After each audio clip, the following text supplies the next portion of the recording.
Hello, my name is Joseph Carlson, and this is A Grief of Politics, episode 56. That's right, I wrote it down. I'm joined by Avin Carroll. Avin, how you doing? I'm doing all right. It's been a crazy couple weeks personally, and month, and it's been a crazy month in the news. Yeah, these planning sessions we have when we call each other are just spiraling into like, I don't know, what should this next episode be like? And there's so Right? much news. So we both actually brought articles this episode, and I think this one is we're gonna talk in this episode about what we're concerned about, because as Evan said, there's a lot of news, and sometimes things fall through the cracks on what is important and what isn't important, and so you had something that I was like, I've read a little bit about, but I need someone to break it down like I'm in kindergarten. And the two things I was going to talk about, I mean, obviously this is all about Trump. But so why don't we break it up? I'll do a thing, you can do your thing, and then I'll do my other thing. So that way it's not all of us, it's not one person talking all the time. So just for a general, I don't know, layperson's whatever thing you brought to the table, which is kind of a surprise for me, that concerned you. Is there anything else that is concerning to you as you look at the news lately? Because I know from my perspective, there is a lot of stuff that I watch the news and go, oh my God, what's happening now? Um, Oh man. Well, okay. So we're recording this Sunday, August 17th. mhm, mhm. That's significant because Friday, August 15th, the U.S. President Donald Trump and the Russian President Vladimir Putin met in Alaska. And oh man, were there some concerning things that came out of that, let alone the fact that it happened to begin with. I will say At some Alaska. In in Alaska. Alaska, In yes. Alaska. On Alaska. The soil of Alaska. Well, see, on Alaska is the city in Washington, Joe. Oh, that's right. That's right. Yeah, yeah, Yeah. Um, yeah, there's some concerning things that came out of that and around that. Generally, there's just concerning stuff around what's going on with AI. I'm excited for it. I'm a tech nerd, but also like, We what does the we future we hold? haven't we haven't done an episode on AI. We really got to do an episode on AI because Um, I don't think I'm doom and gloom. I just think that I am very skeptical of it. I'm not saying you're not. I am very skeptical. yeah, we should dig into that a little bit, but not here, not today. No, Um, we have other news, other or pressing. maybe today, just not during this recording. Right, right. Yeah. Tune in later to find out Joe's thoughts on AI. We have a Uh, yeah. We have no Patreon who and knows? Next episode it might be AI Joe. It's moving fast. yeah. They Uh, don't need pundits anymore. They just have AI algorithms like be a lefty. the the topic that I want to talk about today, the thing that's concerning me, and I haven't seen a whole lot of coverage. I've seen coverage, but it seems to be getting buried behind everything else. Is just sort of Trump's kind of socialist communist move that no one on the right seems to be concerned about. What? Or maybe I should say, no one that Trump does not consider a rhino seems to be concerned about it. Basically, to say anyone who has fallen in lockstep with the Trump administration and the Republican Party just is turning a blind eye to him directly exerting federal control over United States businesses, which just is antithetical to anything I've ever heard of conservatism. It is the like core idea of socialism is government control and ownership of businesses. Right. In this case, the government isn't directly owning these businesses, but They're they're extorting money yeah. out of them, Mhm. and basically telling them like, do what we say, or we're gonna throw you in jail. Like, if that isn't socialist, communist, authoritarianism, I don't know what is. And for some reason, everyone who's ever called themselves a conservative and affiliated with a conservative movement within the United States, Republican, Libertarian, in some aspects. Yeah. Toe the line. Like, I don't understand why people aren't up in arms about this. Like, what the heck? Yeah. Yeah, I'm gonna need you to break it down because when I've heard it on like news programs, people seem to give the Cliff Notes version, and I'm like, wait, what's happening? So, I mean, I guess the first subject I'll start with is just this article that I was first going to talk about came Mm-hmm. out. This is the new one. There was an old one, David Kirkpatrick, on August 11th, 2025, in the New Yorker magazine, uh, tallied Trump's personal enrichment from being president.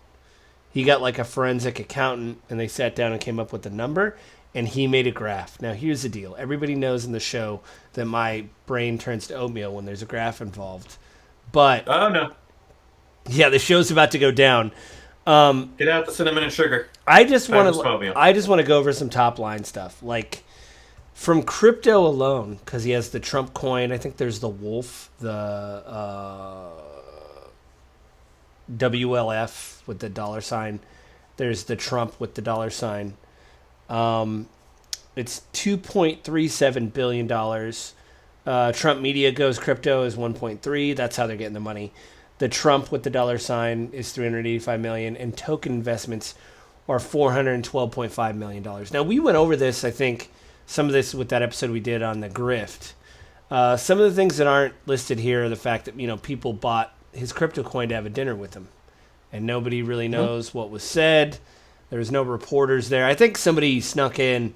A reporter got in, like in. I wonder if you could get to your editor and be like, "Can we just buy a couple coins, like for me to get on the list?" I don't know how they did that. The golf courses. The Persian Gulf is going to put a Trump golf course for 320 Mm-hmm. million. 1789 Capital, which is that company we talked about. I think Don Jr. was involved in that company, if I remember right. Yep. 19.6 million. I mean, this really, and the Qatari jet, which did you hear the price tag on that? I don't know if it's here. This is 400 Mar-a-Lago. million. Right, but for us to go through the jet, did you hear how much it's going to cost? Oh, I heard the number. I don't remember it anymore. It's a lot. It's almost $1 billion. If I remember right, it's going to be like $900 million or something. Yeah, because they got to tear it apart and rebuild it. Yeah, because hey, there might be a listening device on the jet, or a camera or something. I'm trying to see if it's here. Tracking, reporting, right? Yeah, the Persian Gulf. Let's see if they have just the jet on here. The private jet. Right here. In May, the president returned from formal state visits to Saudi Arabia, the UAE, and Qatar. With his most unusual deal so far, one without any pretense of a sale, he announced that the Emir of Qatar had agreed to make a free gift, quote unquote, of a Royal Boeing 747-8 for Trump's use as a flashy presidential jet. Trump characterized the transfer as a boon for American taxpayers. The Air Force would retain ownership of the plane until he left office. Yet Trump also said that the Pentagon would then pass the jet to his Presidential Library Foundation. This free gift looked enough like a personal favor that the Emir had requested a memorandum of understanding confirming that it's a donation from one government to another in order to protect him from allegations of bribery. Wow, when you have to ask for a letter to say I'm not bribing someone to prove that you're not bribing someone, it's always that thing of like, hey, I didn't do this. It's like, well, you obviously did it because you had to say that you didn't do it, I'm not lying. Well, then you're lying. He also wants it in writing that Qatar did not propose the handover and made it only at the president's request. That is crazy. A Qatari official told me the negotiations are ongoing. In the end, Trump may never get to enjoy it. Upgrading the plane to meet presidential security requirements could cost more than $1 billion, which would normally require appropriation by Congress, and the work might not be finished before Trump leaves office. Still, on May 21st, Secretary of Defense Pete Hegseth announced that he'd accepted the jet. The Qataris bought the plane from Boeing 30 years ago. List price was $367 million, and some other stuff on there. Yeah. In Vietnam, they were facing some very stiff tariffs in Vietnam. So the president of Vietnam came. Right here. Sorry, the general secretary of Vietnam's ruling Communist Party visited New York and dispatched a Central Committee member to wrap up a Trump resort deal. So he's getting a golf/resort deal in Hanoi, and then the tariffs Nice. went down. So Yeah. The corporate squeeze, this is something that I'm glad they collated this. Trump sued all these media companies and they settled. And they just agreed to donate to his private library, the Trump library. I think Disney was $15 million. It's in this article. Disney agreed to pay $15 million to the Trump Presidential Library, the same nonprofit that would presumably take ownership of the Qatari jet. So that's good. There's a lot in this library. How big is this library? You have to have a hangar. To be honest, as a side, I've never heard of a president having a hangar as part of their presidential library. Just right out back. It's like, oh, this book's cool. Yeah, this means a lot to him. This was the president's favorite book. Hey, let's show you the jet. And then you walk out back of the library and there's just a big hangar out there where that is insane. That is insane. Presidential library will be at the edge of a private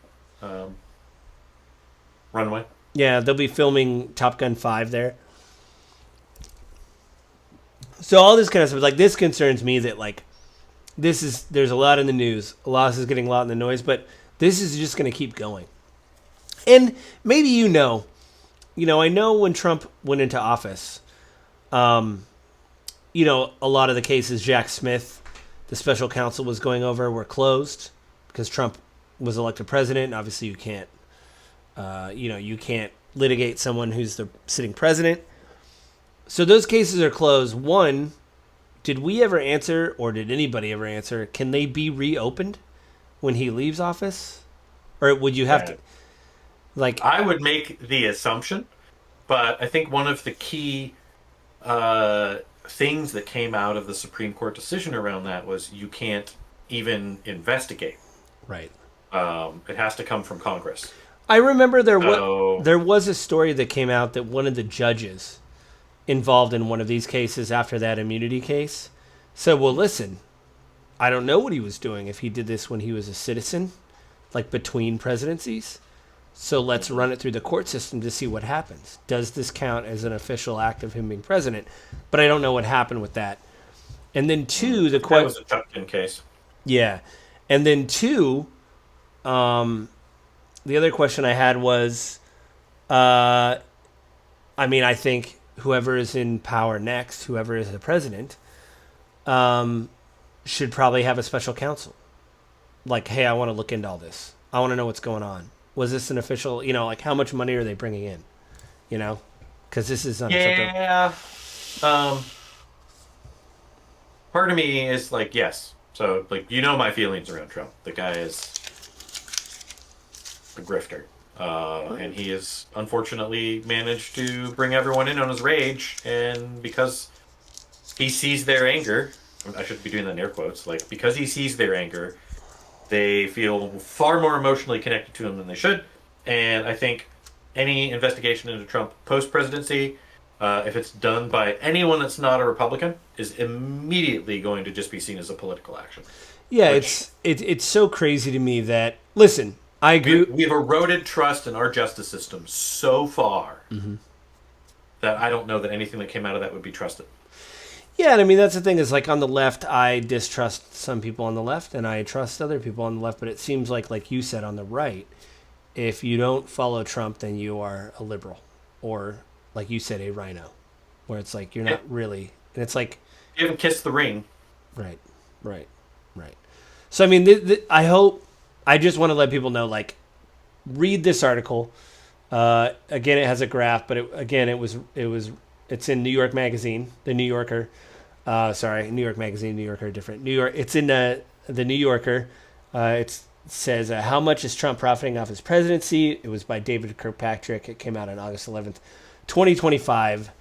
Read it. I will go through and tally all this. I was able to read some of this. A lot of numbers. Didn't get my degree in that. So, Avin, what did you want to talk about? The thing that you were very passionate about, like you said, the socialization of these businesses. Tell me, okay, so the one thing I'm going to have you explain to me, because I don't know, and probably the two people that are listening to this, the subscribers. So there was a deal between AMD and NVIDIA where they weren't allowed to sell chips to China. Somebody waved a magic wand. Maybe it was Trump. Now they can, but they have to pay an additional 15% to the government or Trump, Yes, which just to the government. okay. Well, that just seems like the vig, like the tribute in a mob thing that you'd rip off the truck and then So give them a sack of cash and in 2023, the Biden administration banned the sale of NVIDIA's latest, most up to date AI chips. I think it was the H800. to China. And so, to China, Right. correct. And the reason for this was basically under the auspices of national security, right? Like, Oh, yeah. we don't want to give China our greatest technology. We want to keep it for ourselves so we can continue to stay ahead and have an edge. So, NVIDIA kind of rejiggered a chip. They called it the H20 that was good for some things, but not good for training and enhancing AI models. It's good for like the iterative aspect of like running a model through the chip to find information in what it already has, but it's not good for training and growing that model. So what happened here was in April when Trump did all of the like big, huge, giant Liberation Day? restrictions and Was it everything. Liberation Day? It might have been part of Liberation Day, to be honest, actually.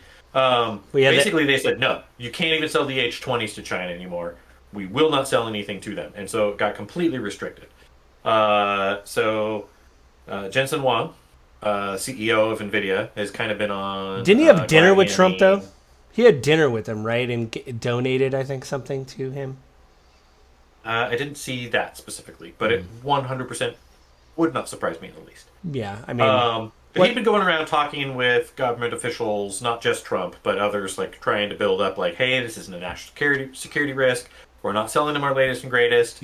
It's a good chip. yeah, we gave him the dum chip. Don't worry, we didn't give him the good one. Yeah, So Jensen ultimately ends up meeting with Trump and makes kind of a backdoor deal. AMD is also party to this deal. And basically what it is for the sale of these specific chips, the Trump administration is what the Wall Street Journal article said, was the Trump administration. It didn't say Trump himself. It didn't say the U.S. government, but I am assuming it is going into Right. U.S. government coffers. We'll get 15% off of the sale of those chips. So, like you said, kind of the vague, right? Like, it's a shakedown.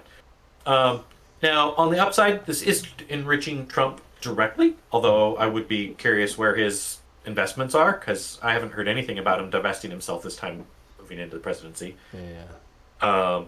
In fact, I think I saw something the other day that Besant has flat out refused to divest himself of interests.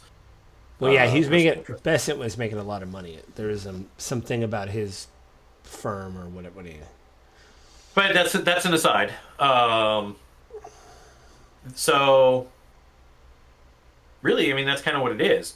My concern with it isn't that like, hey, that's what we're doing, or we're selling these AI chips to China or whatever it is. Although in some regards, from what I've read and understand, these H20 chips are still very powerful for running the models. They're just not great for training it. So it can still be used in other areas and still enhance, reinforce China's AI capabilities. Like, oh, well, we can't train the model, but once we have the model, we can use these chips for running the model to do end product type things, like developing new technologies. Yeah, and I mean with the DeepSeek that came out earlier this year, like they already have a model, right? So like, well, we got DeepSeek, so we could just use these chips for DeepSeek. There's more than just DeepSeek in China too. There's several. DeepSeek's been like the big, huge press one because it ran nearly as well as ChatGPT's Model 4, but on way less power. Yeah. And that was the big leap forward. Was like it was way more energy efficient. Which is a big deal. Which we should do an episode on AI. That's kind of a big. The concern for me isn't the sale of chips. It is President of the United States getting directly and personally involved with business decisions for businesses, how they do business. Right. It's not just this. It's also the U.S. Steel, Nippon Steel.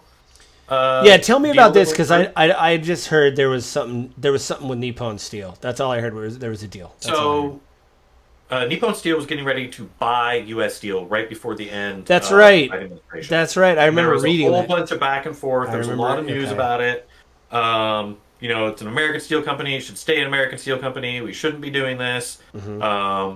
But then there was kind of like the counter argument of like, well, U.S. Steel is kind of not so great. They're not very competitive in the global market Hmm. anymore. This would bring more jobs to the United States because it's a massive investment of funds. Um, but then the Biden administration ultimately killed it, and then the Trump administration ultimately ended up bringing it back. Let me see. Nippon Steel acquired U.S. Steel in June on Oh, the okay. 18th for So it 14.9 billion. it did go through because I heard they were going to It get. did go through. Okay. The golden share. This is the part where I'm like, what? So one, the NSA. Uh,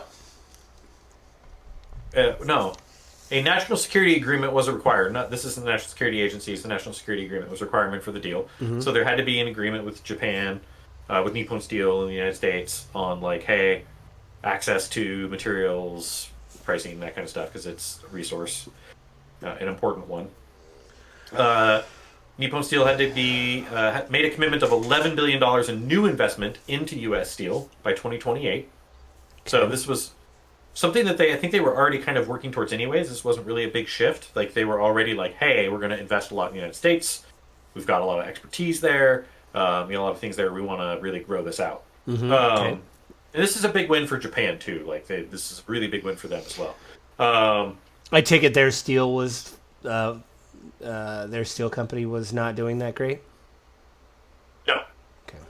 well, I mean they're doing good. It just Right. they could be bigger. And I don't remember the specifics of this because this was quite a while ago. Not the actual deal, but like what was going on beforehand.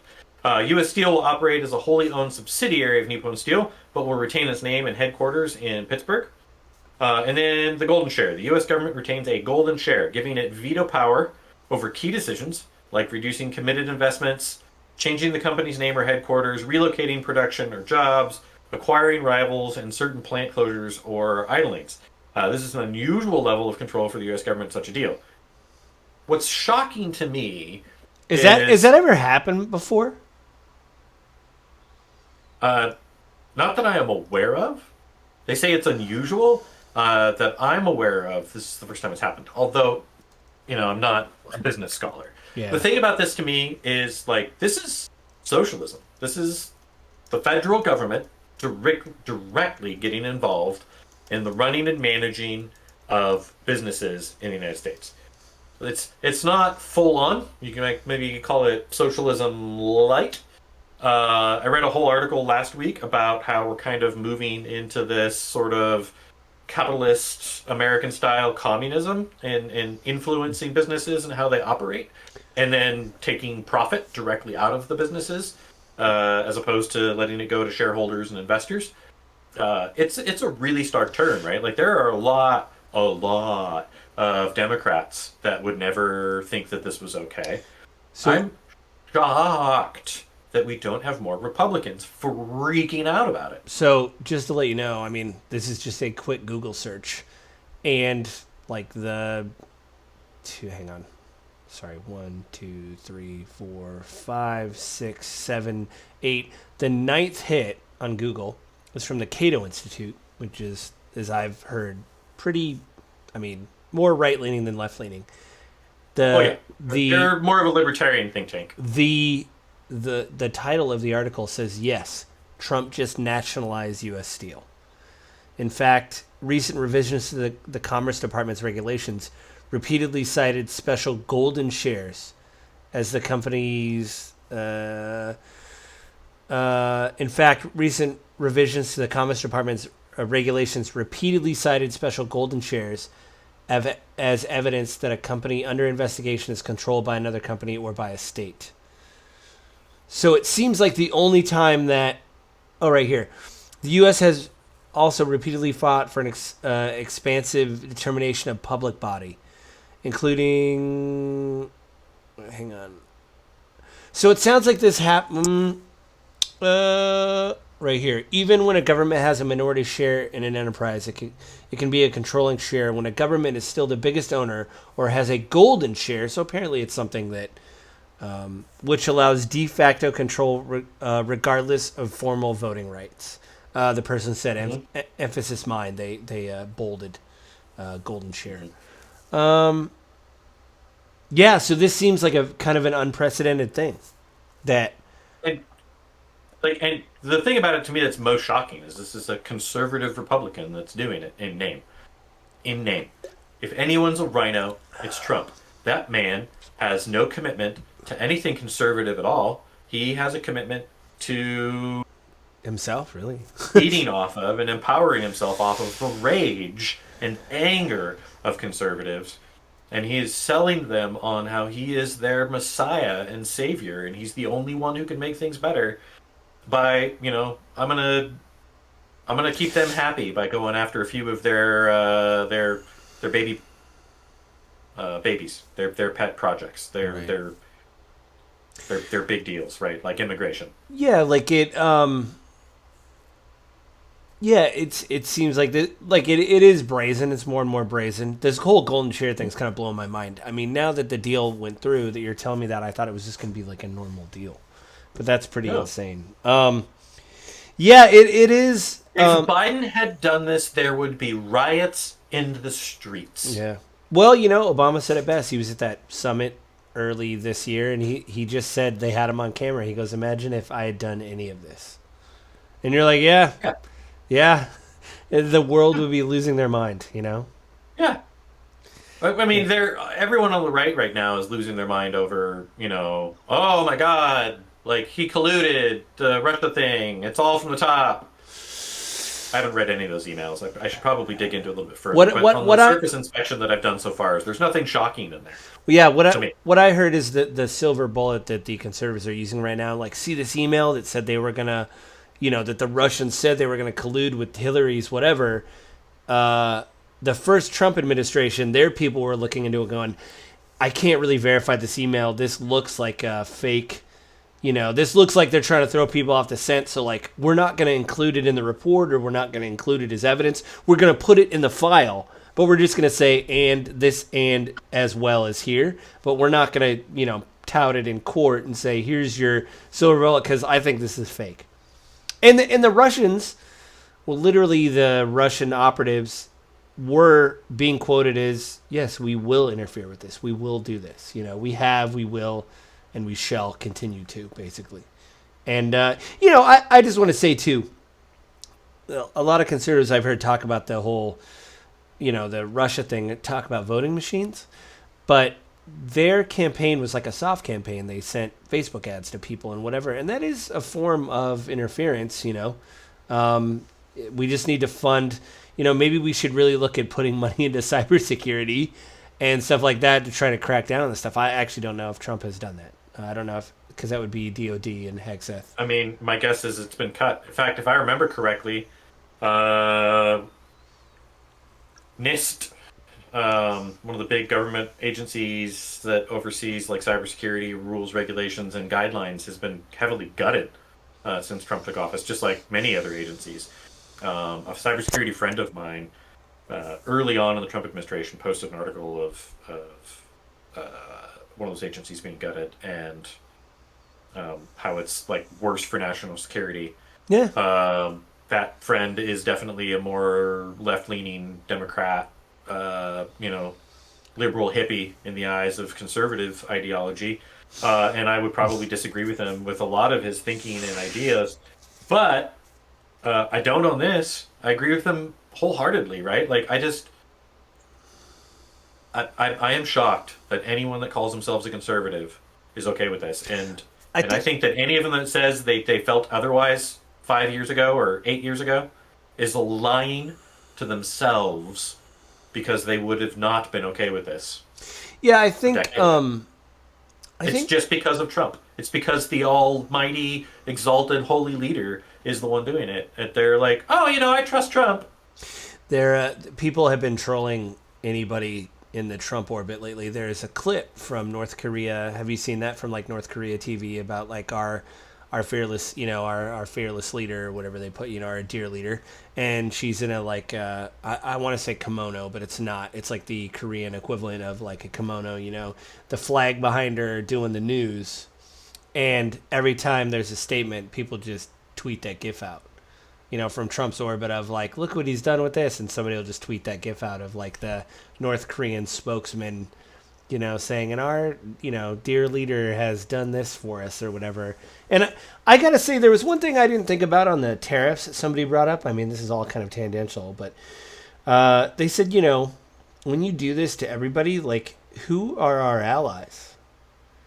We used to have friendly relationships with Canada and Japan and Mexico, and it was like, hey, listen, this lumber, you're really, it's I imagine what our purchasing people do at work when it's like, hey, man, you're really raking us over the coals. Like, could you knock a nickel off this board feet so that way when this oak comes in and like, listen, and what we'll do is we'll make it cheaper if you want to import our whiskey. And then we'll knock a nickel off the whiskey, and then, hey, if you knock off 6 cents, I'll knock off 5. Hey, you got me this time, but we're going to sit down next year. Rip me off next, you'll get the 6 cent, whatever. It's all negotiations. But when you just tack on this stuff and go, screw you, pay me, companies are like, or countries are like, no, I'm not going to do that. I'm not going to do that at all. Like, why would I do that? And then everybody starts looking at other countries, and I'm not just going to say China. I'm not going to be one of those people, but they're going to start looking to Brazil and other parts of South America, and they're going to be, I'm sure somebody from Canada just called the trade secretary in Mexico and said, what can we do? Like, hey, let's work out a deal. You're not going to charge me 25%. You're only going to charge me 7%. Great. I mean, ultimately, that's what's going on, right? Friday, my coworker and I went back and forth on kind of tariff stuff, and there was some like, here's what's going on with tariffs. It's not as bad as everyone's making it out to be, or as we originally thought it was going to be. Right. And then there was the other argument that was like, it's not as bad as we originally thought it was going to be because it hasn't actually been fully implemented yet. And I had this thought of like, I could see Trump doing this, of like announcing the super big ones, right? And then cutting back to really small, and then sort of easing that in so that everyone sort of gets used to it in a slower way, as opposed to like an instant shock that there is like instant pain. And by doing that, a lot of businesses have sourced other suppliers, and so they've been able to figure out ways of keeping their costs lower. A lot of businesses went out and bought a ton of stuff, and you could see it in the shipment history. Mm-hmm. Once they were announced, people went bonkers and ordered up tons of material to have on hand so they could keep their costs down longer. But that's going to run out eventually. Well, there's already people in the news, like in Minnesota and stuff, saying, hey, like they're giving press conferences where they're like, I did that. I bought a bunch of stuff. I'm like a month away from running out of stuff.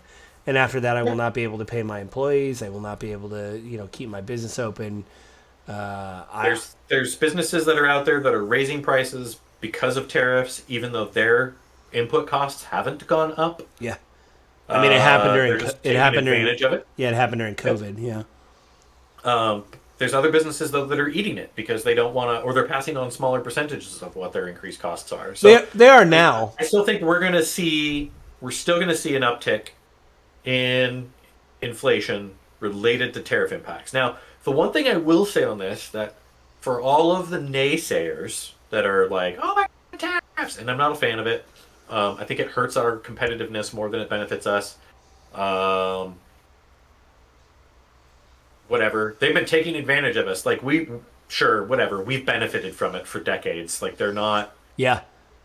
If we're benefiting from it, how are we being taken advantage of? But that's a different conversation for a different day. You know what we get, Avin? We get coffee and bananas, things that we do not grow here. That's how we get other goods, right? Yeah. Like this isn't things we cannot shipping all our jobs overseas problem. Like people overseas are willing to do your work for way less money, and so if we bring that work back to the States and pay you the union salary that you want, they're going to automate as much as they possibly can so they can keep their price low enough that Americans can still afford to buy the thing. Right. Yeah. So, like basic economics, like that's just how it functions. Now, with that said, with tariffs like this, if we keep them low enough that it isn't worth bringing jobs back to the States for everybody, some of the industries, it might be worth them investing that money. But if they keep them low enough that people will still continue to buy the goods, uh, inflation's going to be a one-time hit, right? The tariffs will get built in, things will stabilize again. Yeah. I guess again So, with the tariffs, some of this we have to see, right? It's gonna be. I think it's gonna be like a year right, before right. we're like, oh, this. I Yeah. mean, hey, it didn't happen, or the thing we said was gonna So if they get happen. rolled in slowly enough, right? Like we'll just sort of frog in boiling water, right? Like we'll adjust and adapt. Yeah, we're gonna finish Inflation that. will happen, but that will cap as long as we don't continue raising tariffs. Like that will just get baked into prices, and then that's where we'll be. As long as we negotiate long-term deals around these, and we don't keep one-upping one another, and that's what happened in 1930s. Was someone raised tariffs, the other person raised the tariffs, another person raised the tariffs, and it just kept going, Yeah. and it became like a self-feeding loop.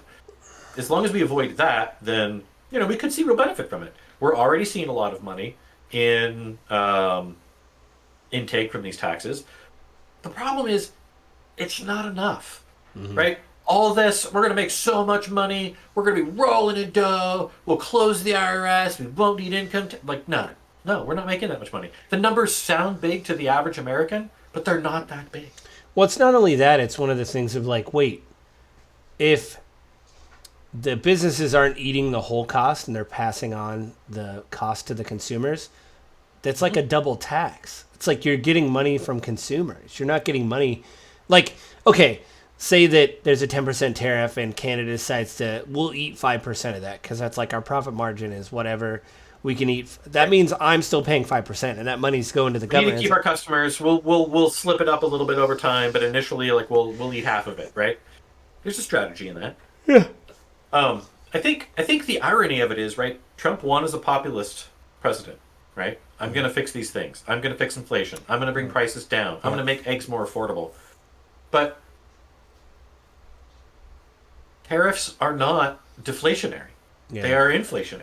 Yeah. And even if it stabilizes and things stabilize in that regard, like you said, it is a double tax. States with the sales tax, right? The business is passing on their expense to the end user. Right. You're paying more in sales tax because the price has gone up. The input cost has gone up. Your income tax isn't going to change, right? You're still going to get taxed for a while until Yeah. we make all this money. And at the end of the day, right? Like the people that are suffering the most are the ones that have the least amount of capacity to absorb the additional expense. Yeah. Right? Yeah. It's the reason why food is non-taxable, right? Like here in Washington, sales tax isn't charged on food. That's true in most states with sales tax, but I have no idea. I don't live in another You state. don't know about the other 49 was? So, like, this doesn't help your constituency of people that are suffering, right? You're not bringing coal mining jobs back. You're not bringing manufacturing jobs back. That was another thing that I read on tariffs sometime in the last month was if we don't raise tariffs high enough, then there is no incentive for these businesses to actually reshore the jobs. Yeah. The pain isn't big enough. Also, it's a time thing, right? Like, you can't just find a factory somewhere and open the factory and go, sweep it up and we'll be up going, we'll be going in a week. It's like, no, that takes years to build these things and stuff. So, Right. And a 10% increase in input costs isn't going to be big enough, I don't think, to reshore all of these manufacturing labor jobs that we're supposed to be doing. Instead, it's just going to make things more expensive and because it's been unstable, businesses haven't been able to figure out what they're doing pricing. It's caused hiring to slow down, which Yeah, we saw in the jobs report. also the,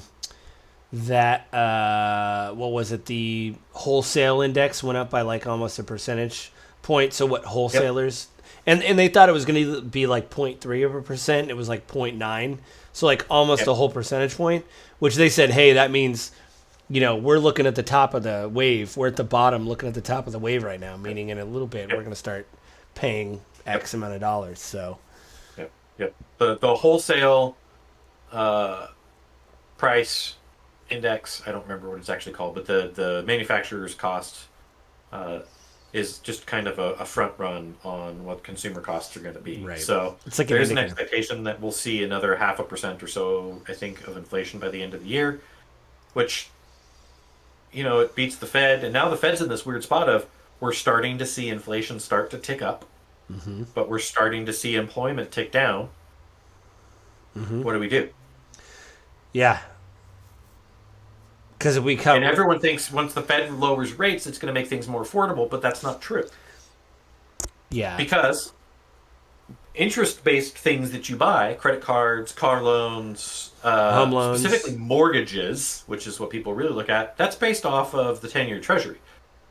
And it's not directly, but it's correlated closely. yeah, one of the factors. The Yeah. 10-year Treasury is impacted by the Fed rate, but other things impact the 10-year Treasury too, not just the Fed rate. Nice. So there's more involved. Yeah, and then I go back to it, like just this federalization, this direct federal influence over businesses, and conservative people not being like, what are we doing? Yeah. Like, Well, that is apparently they've given up conservatism in commitment to and bowing down to the ideology of closing the border and kicking immigrants out. again, that was another thing that's going to affect the job market. You know, I saw JD Vance in an interview Yep. with the All In guys say that they're on track for net negative immigration, which Yeah. is going to be terrible for the labor market and everything. It's going to I can't. I don't From know. a tech perspective, in some regards, I'm like, cool, we're not going to be immigrating people in from foreign countries to take these tech jobs. But on the flip side of that, like, the companies that are bringing them in are bringing in actual talent because they can't find good talent in the States. Now, it might be people are overpriced, but I was talking to someone at work the other day who has been interviewing people for various engineering roles, and that person told me, like, yeah, we're not getting anyone good. Like, everyone we're getting sucks. And my initial gut reaction was, well, that doesn't make any sense. Like, Amazon and Microsoft are laying people off like crazy. Like, all these tech firms around us are going with, like, massive layoffs. You'd think there'd be a glut of tech talent. Yeah. Then immediately it hit me. Oh, wait, no, those guys are getting rid of the bottom rung. Right. Anyone that's good and talented, they're moving around to a different position, Right. or they're keeping in their current team and thinning out the herd. Also, like maybe not in your thing, but I have read a little bit. There is some low level stuff that AI is taking over with. So those entry level jobs that like people would get to go up the rung, they're no longer available. It's like, well, AI is doing that, so we don't need you. So then it's like, well, how do I start climbing the ladder then? You know? Well, I mean, that's the driving force behind a lot of the layoffs is they're keeping the more experienced, knowledgeable, tenured workers to watch the AI instead of watching the junior engineers. Oh, yeah. But the point I was getting at is the companies that are laying people off around us, they're laying off the less experienced, the lazier, The low they wouldn't agree performing, with that. but The they're low like, performing yeah, people. Now, maybe not in all cases, right? I'm not saying that whoever's listening to this, that was one of those layoff people, was laid off for that reason. It could just be your department went away. Margins weren't big enough. Although I feel like Microsoft and Amazon have been doing great on the stocks lately. I really don't think they're trying to prove that. They're trying to improve their bottom line for sure, but it's not. We don't need the productivity anymore because businesses slow down. It's we found other ways of getting the same amount of productivity with fewer people, right. and that's going to continue. But it was shocking to me that with all these people being laid off, like people that are applying to the jobs at my work that are engineers, like, no, they're not good. Well, that's troubling. So the last thing we both talk about is the Russian thing, right? What? Something going on with Russia? Right. Well, actually, no. It actually happened in Alaska. So, yeah. So first off, just on the visuals of this alone, I saw the video. There was a red carpet for Putin. You know, this is a foreign president who's engaged in a aggressive battle to take over territory in the year of our Lord 2025, not 1896, where he's like, I want to redraw the borders. Zelensky wasn't there, which to me seems strange. To have, hey, if the U.S. wanted to be a mediator, we'll sit down with you guys, talk it out, you know. And everything ended early. Apparently, they took no questions. They left the summit. They were going to have a lunch that got canceled. Putin went back to Moscow and I guess supposedly told Trump, maybe the next one should be in Moscow. And Trump said, well, I don't think we should, but I'll think about it or something. And so that's kind of where we're at. And this article from the Atlantic says Trump has no cards. And why would Putin need to make a deal with him? What is Trump giving up, or what is he making Russia give up? Because right now it seems like Russia's the one who has the soldiers, and they're pushing in Ukrainian territory. Like the U.S. would have to exert pressure over Russia to get them to back off, right? This is just this goes back to like pre-World War II of like the might makes right.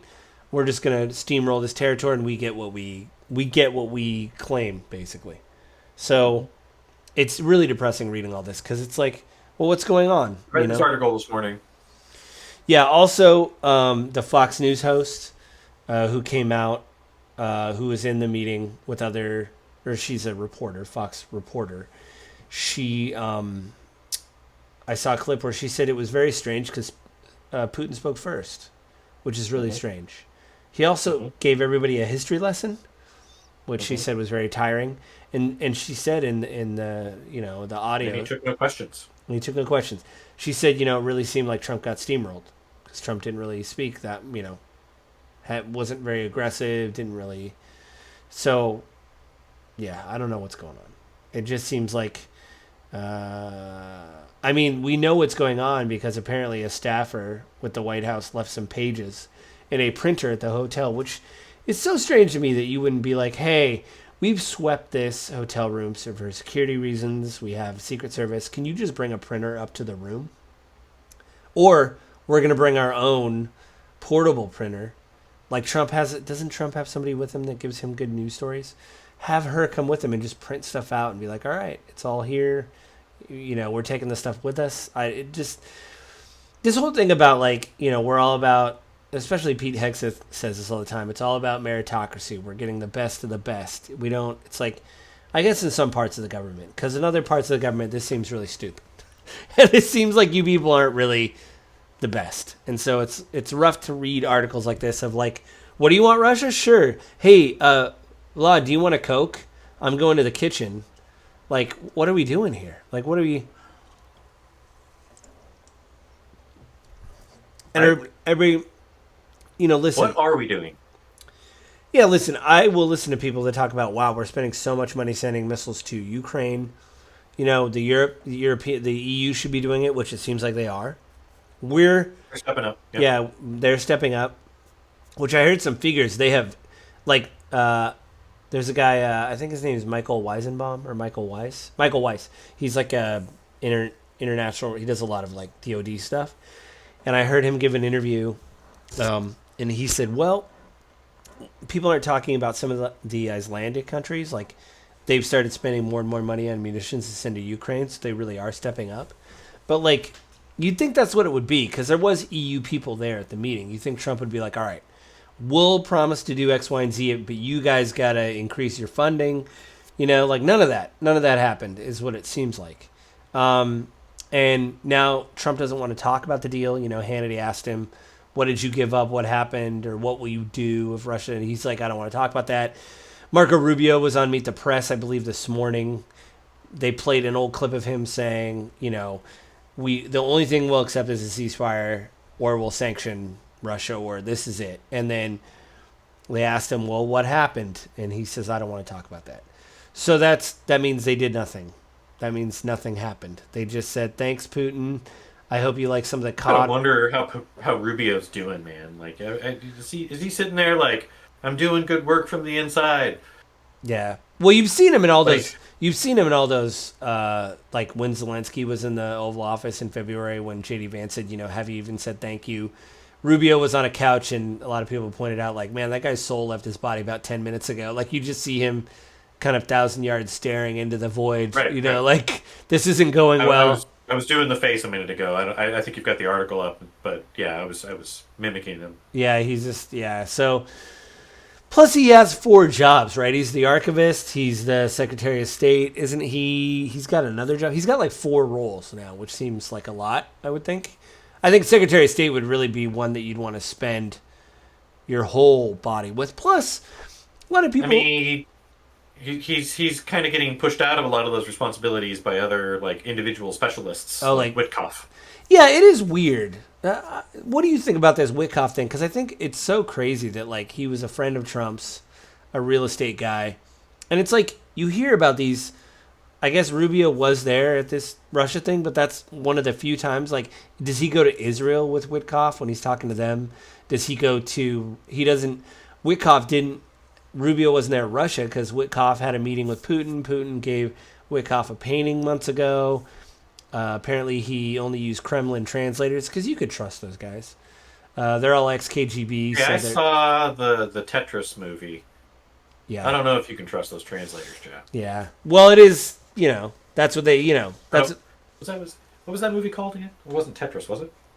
uh, I don't know. Uh, I think it was pretty well. Anyway, this all makes me very depressed, and I think people should look at this and like what else is going to happen, like with other leaders, like what's going to happen with Bibi Netanyahu? Is he just going to keep shaking that guy's hand instead of like, hey, like there was those comments on the lawn that he made when he got off of was that Marine One or whatever, where he said, they don't know what they're doing, like he cursed.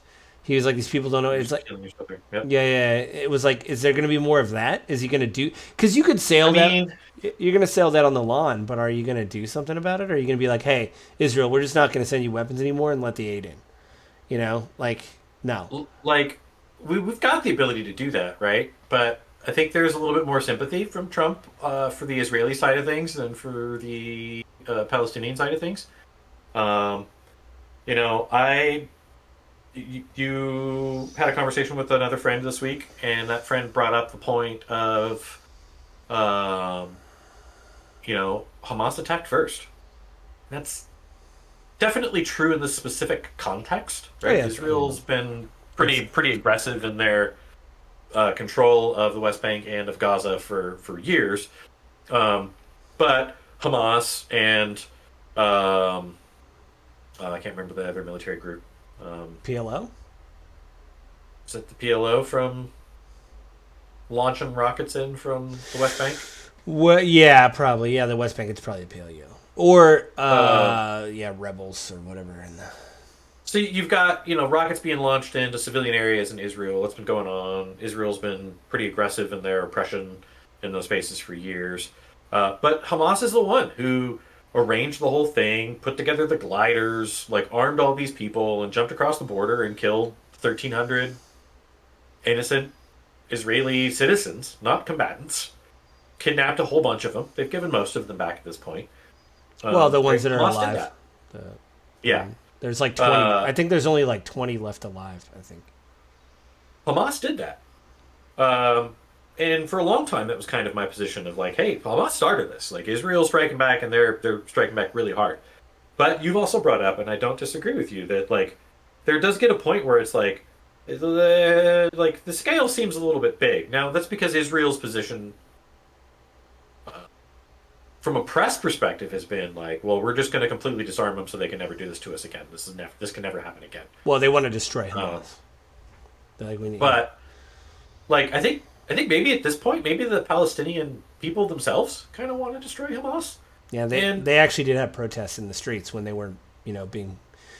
I'm not going to say not uh, being bombed, but like when part of when the ceasefire was like kind of happening for a few weeks or whatever, in November. the the thing is, right, like I don't think Hamas is very popular in Gaza right now either. And when you say Palestinian, I think broadly everyone thinks of Palestinian Muslims, but there are non-Muslim Palestinians too that live in these areas that can't get out. Yeah, They won't let them. also, something else that concerns me that I'm reading more about is Israel is bombing more churches, like Christian churches, and they've killed Christians. And Mike Huckabee, we talked about it in a couple of, last episode, but he is more. It's happening to more churches, and so Yeah, he's he's having basically going silent. yeah, and he's gone pretty silent. And so if you're a Christian, this should deeply upset you. That like But we're not covering it, right? It's not being covered, right? I mean, even uh, Trump brought up the starving kids Yeah.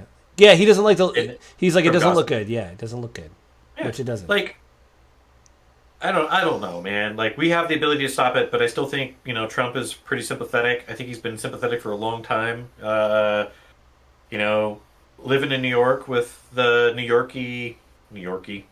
Yorker Jewish population. I'm sure he's got a lot of friends and connections in business that are part of that are very Well, pro-Israel. well, that's true. But Zoran Mandani won a majority, in the one primary they've had. And in What does the that have to do with the Jewish population in New York? Was it Jews that were voting for him? yeah, he won a majority of the Jewish vote in New York. And so the thing is, he has not said. Really? Yeah, he has Wow. not. He has not said. He basically just said, like they had the debate with all the Cuomo was there and the other, and they said, what are you gonna go, like, what foreign country are you gonna go to? And everybody said Israel, and Mamdani said, no, I'm a New Yorker. I'm gonna stay in New York. And so it's like that kind of stuff of like, in fact, I think they do ranked choice voting in New York, and so Hmm. Brad, there was another person running who was kind of like behind, but he endorsed Mamdani, and he's Jewish, and he said, "Listen, I don't think it has anything." They were on Colbert together, and he's like, "I don't think we're the biggest Jewish population, and I don't think we're a monolith." And I don't agree with Mamdani and everything, but I think he's got a better vision for New York, and I don't think he's anti-Semitic, and I think we can make a better city. And so the idea is, I think the tide is kind of changing, where even people that were like, Ezra Klein did a big thing on his show, interviewing tons of different people about how they feel about how their Judaism is impacting what's going on in Israel. Is it good, bad? Many Jewish people are against what's happening. Many are still for what's happening, and it's been polled in Israel. It's actually still very popular. What's happening?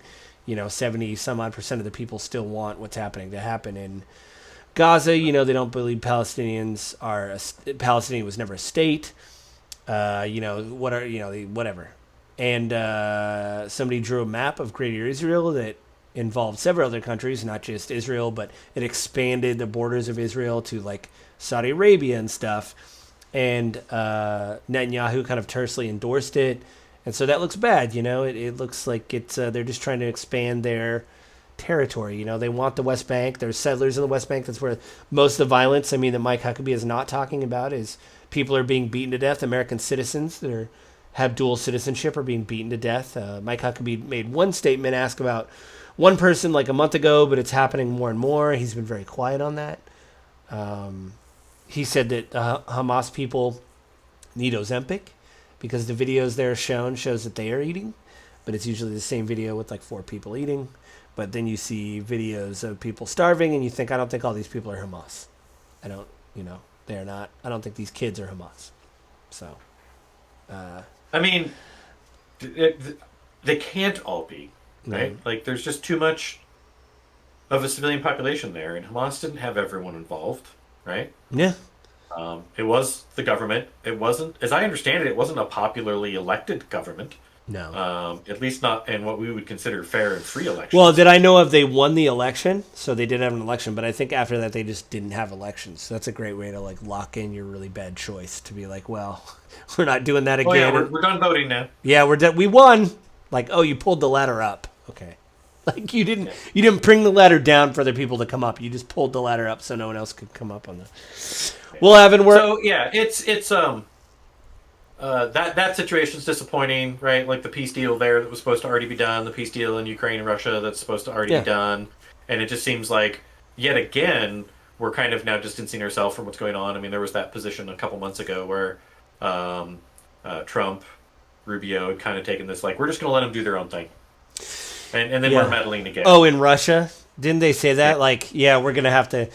Yeah, it's one of those things where we know what this reminds me of. I know we're running out of time, but you know what this reminds me of? It really reminds me of. There was an article that came out years ago about Trump, and they basically just came. It had to do with his taxes, and it wasn't anything about his taxes that I found interesting. It was this one anecdote that his tax agent was telling about him and Melania when he was, or not Melania, not Ivanka, Well, Ivana, yeah, where Or no, it was Marla Maple. Wasn't he married to Marla? Oh, that was way long ago. Yeah, so he was married to her, and the tax agent was like, she was the one asking all the questions. He had one question. So listen, Trump does make deals, but he's not a detail-oriented person. He's just like, well, whatever. This is what I want. Make it happen. But like, I'm going to do some broad stroke stuff. right. But like, you can't do that as the president of the United States. You know, you can't just be like, well, you guys work it out. It's like, no, you're here for a I mean, you reason. can if you listen to your people. That's true. That's true. Because, I mean, really, honestly, I mean, as the chief executive, your job should be to make the biggest decisions and empower the people beneath you to make the smaller decisions. Right. Right. Not get a golden share. Yeah. That's good. I'm going to have to read about that more. I don't know if there's been another golden share. That's the thing that's sticking to my craw. Is like, is this the only one? Or is there another one somewhere? I don't know. But we're running out of time, Evan. Is there anything you want to plug before we leave? The good people, the 3 people that are listening. I haven't made anything new in a while, but my Instagram page for Your Agent Guide is still active. I'm still posting, kind of basic updates, what's going on with the real estate market there. So you can check out just some small little snips every day on what's the status of the real estate market nationally. Your Agent Guide, the YouTube channel, has some great, useful information there. Some of it is dated. Haven't made any new videos. Hopefully, I'll start doing that after my wife and I get moved here. Yeah. Yeah. Well, I'm Hopefully in the next month or so. I'm old and I'm on Facebook, and I have seen some of your Agent Guide stuff. So Yeah. Instagram, Facebook is where I post it. Because I don't post it anywhere else. I probably could, but I haven't done yet. yeah. Well, I mean, I'm seeing the Facebook stuff again. I'm old and I still use Facebook because I have some relatives that are older, and they're like, "Hey, we went to the beach," and I'm like, "That's nice." And everybody's like, "Oh, you're old. You use Facebook." I'm like, I guess I'm old. I want to see that one elderly relatives that like we went to dinner. It's like, oh, that's nice, like that's great. They went to dinner. I'm not mad. I'm still taking a break from gaming with grief. I'm trying to figure out what I want to do. I don't want to end the pod, but again, I wanted to do quality, not quantity, and I'm still trying to figure out how to do that in a good way. Yeah, that's what, and I got some stuff working on the background that I can't talk about because it's not done yet. It's not anything big. I'm just like deciding content-wise what to do. Avin, we've discussed some stuff to do content-wise. I think we talked about it right before I hit record a few episodes ago, so we'll have to talk more about that. Come up with a schedule, obviously, after you move. But yeah, so thanks for joining us this month, and we will, we'll talk to everybody next month. Keep your head up. That's all I got to say.